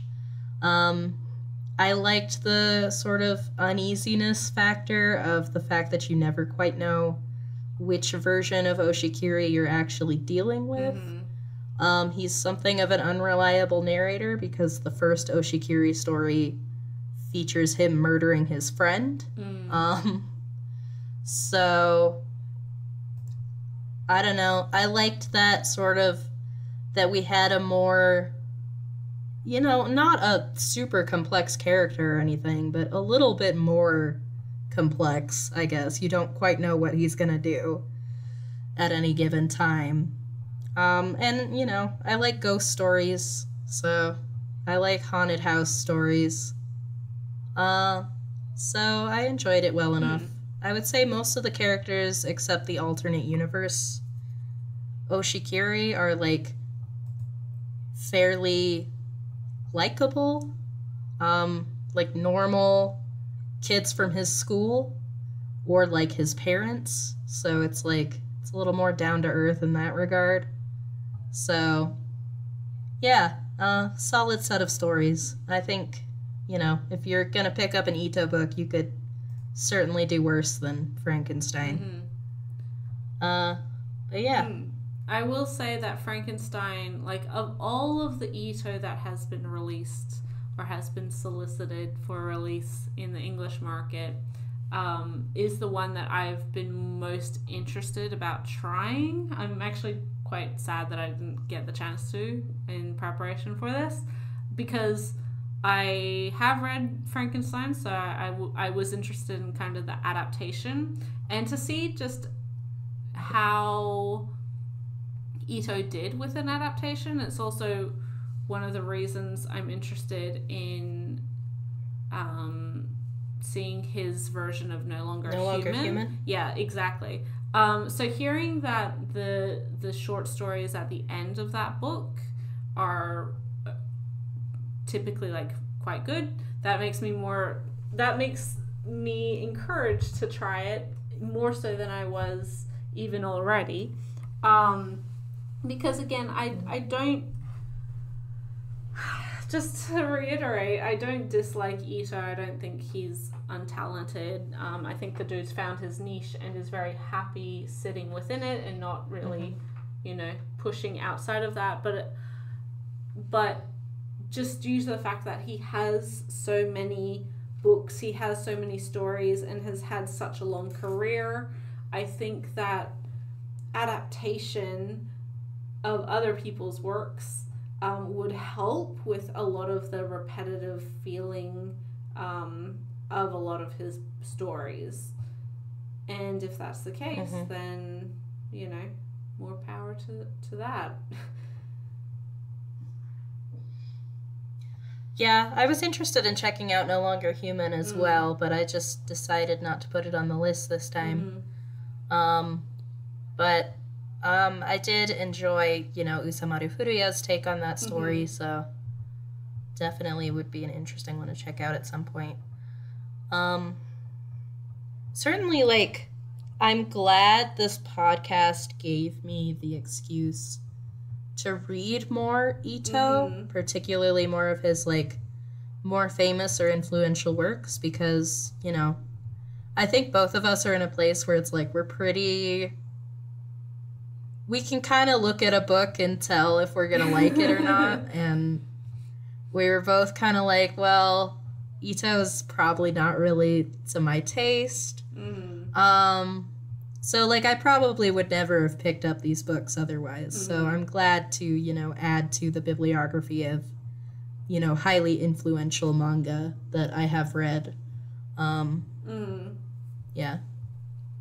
Yeah, I agree. I think there's, when you get to the point of our, I don't want to say manga career, but, you know, as fans, we have a fairly good idea about our own tastes, and we're also not afraid to go against the popular opinion. We've certainly proven that time and time again on this podcast. But it is, in saying that, I know for myself, I always do like to give an informed opinion on something. I don't just want to say, like, oh, this is crap because of, you know, XYZ. I just don't like this genre, or I don't like this creator or this premise or whatever. I do like to actually have something of my own personal experience as to why something might not work to me, and speak to it on a more informed level. And I'm sure you're somewhat the same, right? Yeah. Did we want to just go into our handful of questions that we have here? Absolutely. I don't think these will take too long. Let's see. First, we have from @SunlitLake on Twitter. What books would you recommend for horror wimps other than Cat Diary? Yeah, I mean, well, Cat Diary is the one that is just Junji Ito talking about his cats, and it is frankly delightful. So pick that one up. Maybe more of a library read, but it is a good time. He just draws episodes in the lives of his cats and his life as a cat owner in the style of his horror manga. So, for horror wimps, I mean, it depends on what kind of horror wimp you are. Yeah. But in general, I would say maybe don't. A lot of people who tell me they're horror wimps tend to specifically be talking about how they don't like gore or body horror. And if those are triggering for you in any way, something you don't want to see, I would say don't. Don't. Yeah. Don't do it. Yeah. I would say that if you're a horror wimp insofar as like gore and kind of slasher style of horror, then something that is a little bit more existential, like Uzumaki, for instance, probably would suit you more, or you would be able to handle more. But in saying that, Junji Ito's style is body horror, That's just like all of his works Yeah. to some extent. So if It's just a lot of the human form being twisted in horrifying ways. or melted or whatever, it's just melted, which are stuffed into a bin. Yeah. So if you're, as Ray said, if you just can't do body horror, especially stuff regarding like eyes and again that gooiness, the twisting, melting, if you're this is not material that you should inflict upon yourself, in the same way that I wouldn't recommend people who dislike that stuff to be reading Shintaro Kago, right? Like it's very similar. And that's just the style of the art and the style of the story being told. There's not always a lot of slow burn, just existential tension built horror. So, it's very in your face, sharks attacking people kind of person getting stuffed in a bin and bent back into a spiral, Planets being consumed. It's not low key. No. I would say if it's like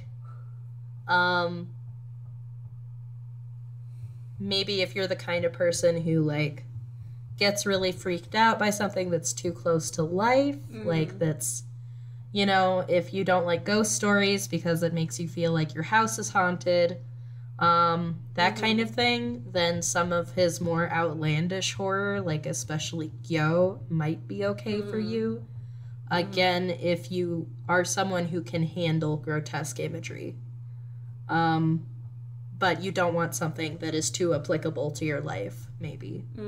But in general, his horror pretty much entirely rides on how creepy you find, like, the grotesque twisting of the human form. So, like, if that is just not something you want to deal with, I think Junji Ito might not be the creator for you.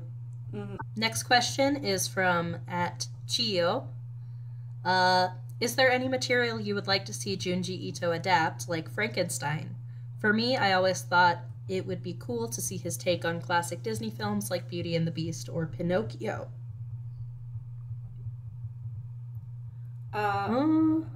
For me, and I've been thinking about it since the start, or since we got this question,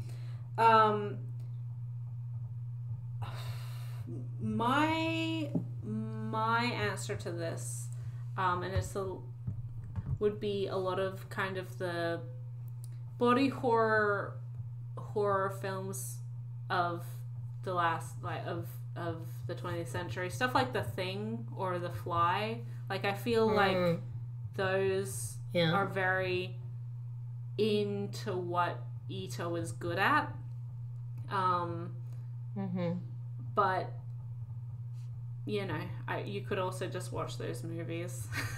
Like I don't think it's necessary for Ito to adapt them. In saying that, as I said, I am interested in reading Frankenstein. I think that's a pretty correct pick for his style. And I'm very interested in No Longer Human by him as well. But thinking of a lot of like the classic horror literature and folklore and stories, there's not a huge amount that jumps out to me as being particularly particularly within Ito's interest. Maybe something like Metamorphosis, or I mean, I would love to. This is just my own biases coming out, but like, I think it would be interesting to see some of the more weird, like Greek myths. There's nothing any necessarily that, strange about. Well, I mean, there's a lot of stuff strange about Greek myths. Obviously, the story of Arachne, and again, that story of hubris fits very well with Ito's typical themes. But yeah, maybe that metamorphosis, the story of Arachne. I think he should make a book about vampires. Which one, though? No, right? but I think... I don't know. I was preparing to make that joke, and then I was thinking through vampire media, and I was like, he's not a vampire kind of horror guy. Yeah, because I was thinking about it, and Dracula just doesn't fit. Dracula's just not an Ito work, right? Like, there's nothing... Nosferatu. I mean, that would make sense. The slowest, the slowest, most repetitive story in the world is Nosferatu. Anyway, I actually think Metamorphosis is a pretty good idea for his style. Particularly in terms of the absurdity of that story, the absurdism. That's actually a short story that I like quite a bit. I think maybe, I don't know if he would latch on to the, like, social commentary that's happening there as much. But, he would make it an entertaining story about a dude turning into a bug and then dying. So, that'd be alright. I probably wouldn't buy it, but I might read it from the library.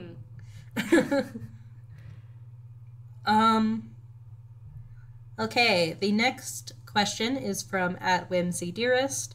Hello, fellow whimsical person. Which Junji Ito story has disturbed you the most? For me, probably some of the stuff in Uzumaki. I like the whole, like, supernatural, sinister energy takes over a town and forces them to do its bidding kind of thing. And like I said, things that focus on, like, claustrophobia or loss of control tend to spook me. Just in terms of my personal, like, primal fears, I guess. So it didn't really scare me in the way that something like Ume's, like, The Drifting Classroom or Cat-Eyed Boy scares me, but, it did unsettle me, I think, more successfully than the other books that I read. So, yeah, I would agree with that. I think there was some solid imagery and creep in Lovesickness as well.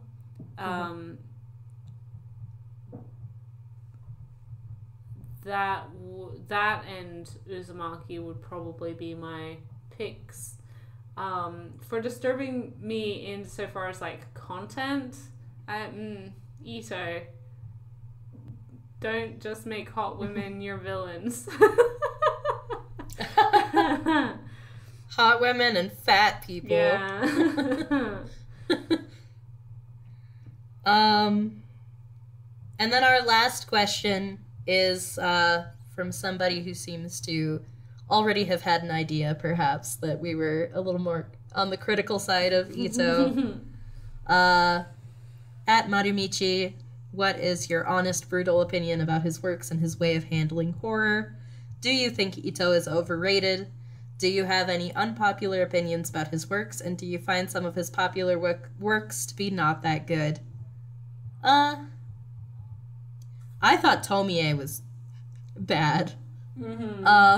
But, like, the other ones that I read, I could appreciate them more than I liked them. I did get a kick out of Uzumaki. It's not going to be, like, an all-time favorite for me, but I did enjoy it for what it was. Some of the other ones were, again, like, I appreciate the craft of them. I get why other people like them, but they were not for me at all. So,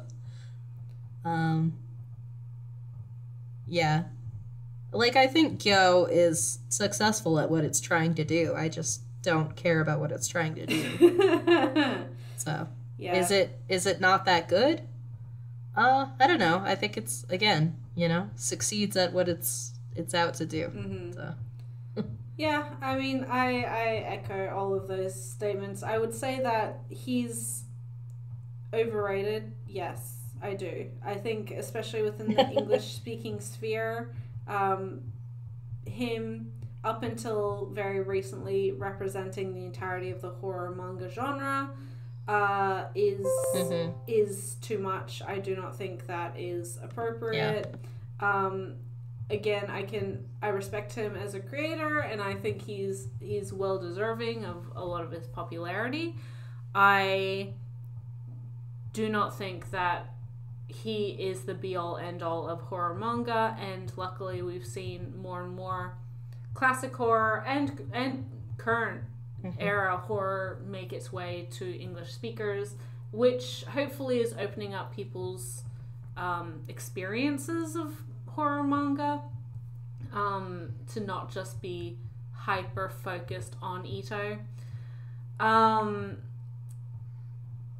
I also would personally recommend a lot of other horror mangaka over Ito's works, just because, as I've made very abundantly clear, a lot of his stuff I don't find particularly horrifying or even inherently satisfying throughout the reading process. Yeah. The longer works are a bit of a dredge, right? Like, it's just hard to get through a lot of them if you're not invested. Which is true of all stuff, right? Yes, you can... Yeah. Sorry, no,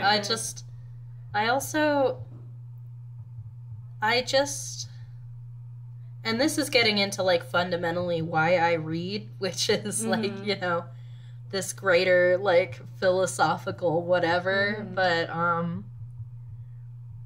I just don't, compared to what horror can do in terms of, like, social commentary and exploring the human condition, exploring the self, exploring the mind, I just don't find his stuff particularly useful. And, you may respond with, like, well, why does it have to be? And I would respond to that, the two of us read for different reasons. Yeah. If I'm going into some horror, like, I want to be challenged on something. We've done, what was our podcast episode? Was it on Umes or was it on the Drifting Classroom specifically? I don't remember. Give me a second, I can tell you. But in any case, we talked about the Drifting Classroom, had a very extended conversation about it in a podcast episode before, if you want to check that out. But that is a work that is just as campy, just as goofy as anything Ito has done, but is very much here to say something. Is very much here to make you think. And for me, that is always going to be the one that I'm going to choose over something that's just kind of an unsettling premise taken to its extreme. It's like, am I afraid of tight, dark spaces? I mean, sure, but I don't know. If I want to feel claustrophobic, why don't I just close myself in a tight, dark space? Like, I want something more, Yeah, absolutely. And to answer your question, it wasn't a specific Umes or Drifting Classroom spotlight, but we did speak at length about Drifting Classroom in our horror manga spotlight. We also spoke at length about Cat-Eyed Boy in our yokai manga podcast, which was the Halloween before that. So just check out our previous there you go. October just episode. Got several years of Halloween podcasts to check out for horror manga that we do like. Absolutely. And it's interesting because it's like, I know that Ito is such a huge fan of Umez and takes so much inspiration from Umez in his work, and is sort of almost a successor to Umez in a lot of ways. But I feel like his work loses the heart of what makes Umez work for me. Yeah. The same with Hideshi Hino as well, right? Like, City of Pigs is saying something. It's creepy and it's gross and it's weird and it's scary, but it's a little bit like, it's not in your face telling you exactly what everything means, but it is saying something. It's reflecting on Hino's life and his perception of, like, the world he grew up in, much more than just like, isn't it scary that everyone's turning into pigs? Like, there's something to be said about that. And again, it's like, I don't think that people who, perhaps engage with media in a different way than me or for different reasons than me, and thus find more enjoyment in Ito's work, are wrong or, like, lesser in any way. It's just, it is a very fundamental difference, I think, in how I enjoy fiction. And,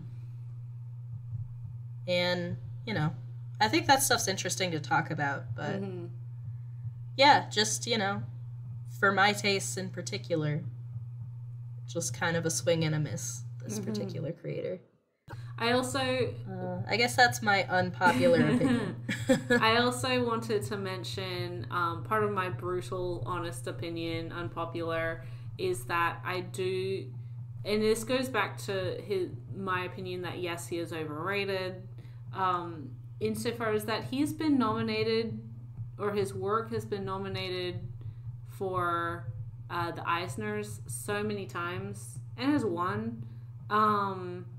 Various like Western comics award ceremonies, and like, I know none of that really matters ultimately, but for a long time it felt that, like, if you wanted manga to be recognized, the only way to do that is through Ito. Like, several of his works have won, or at least been nominated for the Eisners. Many of them have won, and it's not the, like, it's not inherently the super popular ones. It's just, like, whatever has been put out for that year.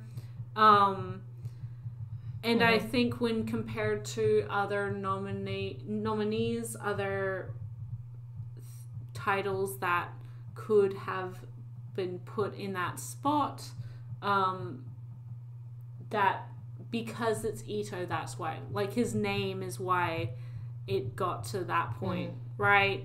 And again, not to say that he's undeserving or that he shouldn't, like, be understood as, like, a very popular and accomplished creator, but I am happy that it seems like especially the Western